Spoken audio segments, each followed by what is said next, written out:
Job 29. And Job again took up his discourse, and said, Oh, that I were as in the months of old, as in the days when God watched over me, when his lamp shone upon my head, and by his light I walked through darkness as I was in my prime, when the friendship of God was upon my tent, when the Almighty was yet with me, when my children were all around me, when my steps were washed with butter, and the rock poured out for me streams of oil. When I went out to the gate of the city, when I prepared my seat in the square, the young men saw me and withdrew, and the aged rose and stood. The princes refrained from talking and laid their hand on their mouth. The voice of the nobles was hushed, and their tongues stuck to the roof of their mouth. When the ear heard, it called me blessed, and when the eye saw, it approved, because I delivered the poor who cried for help, and the fatherless who had none to help him. The blessing of him who was about to perish came upon me, and I caused the widow's heart to sing for joy.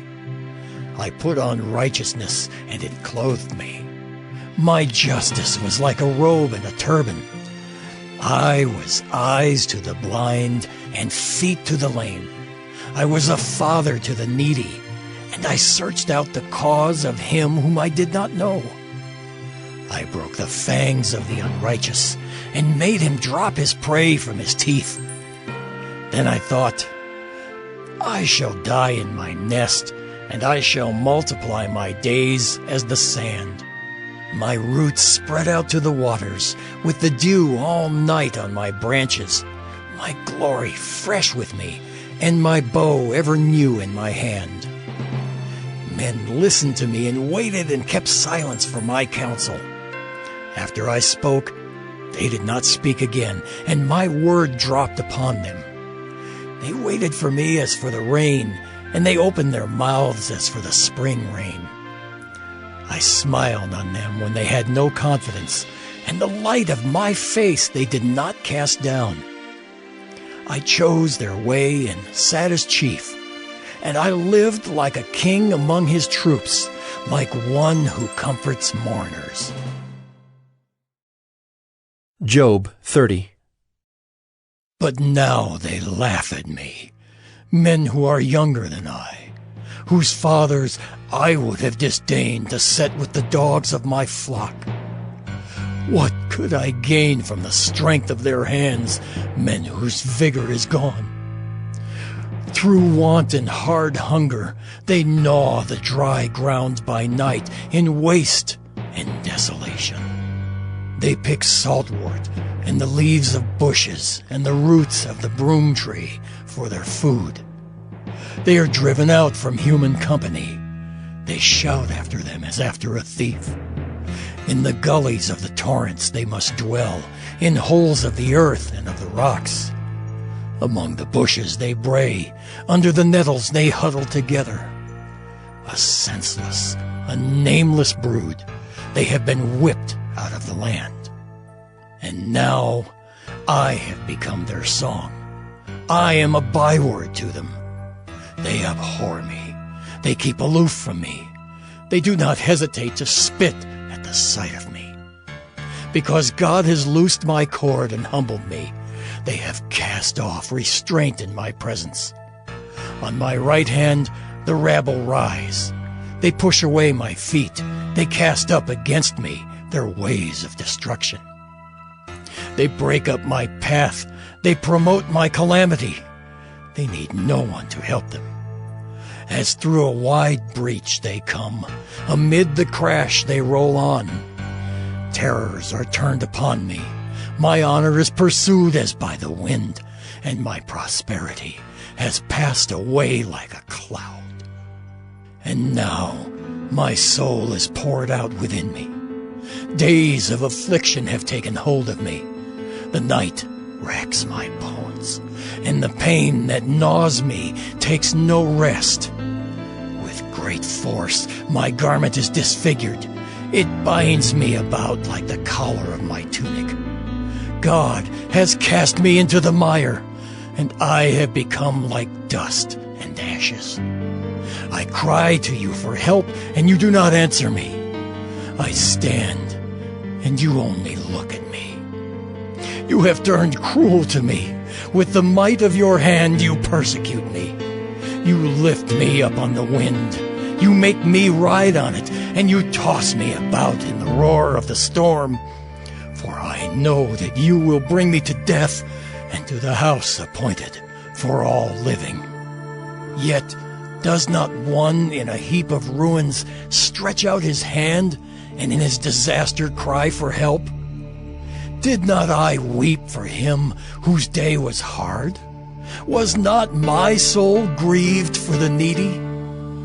But when I hoped for good, evil came, and when I waited for light, darkness came. My inward parts are in turmoil and never still. Days of affliction come to meet me. I go about darkened, but not by the sun. I stand up in the assembly and cry for help. I am a brother of jackals and a companion of ostriches. My skin turns black and falls from me, and my bones burn with heat. My lyre is turned to mourning, and my pipe to the voice of those who weep. Job 31. I have made a covenant with my eyes. How then could I gaze at a virgin? What would be my portion from God above and my heritage from the Almighty on high? Is not calamity for the unrighteous and disaster for the workers of iniquity? Does not he see my ways and number all my steps? If I have walked with falsehood and my foot has hastened to deceit, let me be weighed in a just balance, and let God know my integrity.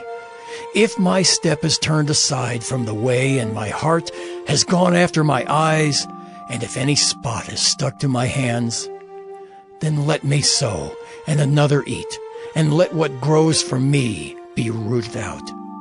If my heart has been enticed toward a woman, and I have lain in wait at my neighbor's door, then let my wife grind for another, and let others bow down on her.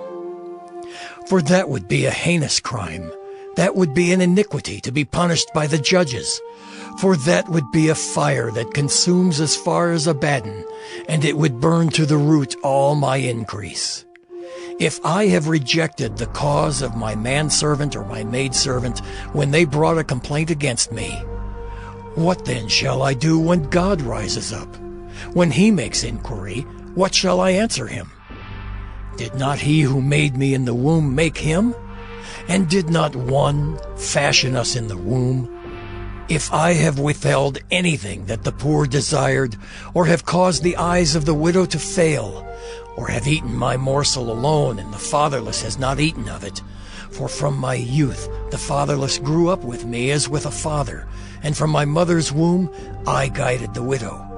If I have seen anyone perish for lack of clothing, or the needy without covering, if his body has not blessed me, and if he was not warmed with the fleece of my sheep, if I have raised my hand against the fatherless because I saw my help in the gate, then let my shoulder blade fall from my shoulder, and let my arm be broken from its socket. For I was in terror of calamity from God, and I could not have faced his majesty. If I have made gold my trust, or called fine gold my confidence, if I have rejoiced because my wealth was abundant, or because my hand had found much, if I have looked at the sun when it shone, or the moon moving in splendor, and my heart has been secretly enticed, and my mouth has kissed my hand, this also would be an iniquity to be punished by the judges, for I would have been false to God above. If I have rejoiced at the ruin of him who hated me, or exulted when evil overtook him, I have not let my mouth sin by asking for his life with a curse. If the men of my tent have not said, Who is there that has not been filled with his meat? The sojourner has not lodged in the street. I have opened my doors to the traveler. If I have concealed my transgressions as others do, by hiding my iniquity in my bosom, because I stood in great fear of the multitude, and the contempt of families terrified me, so that I kept silence and did not go out of doors.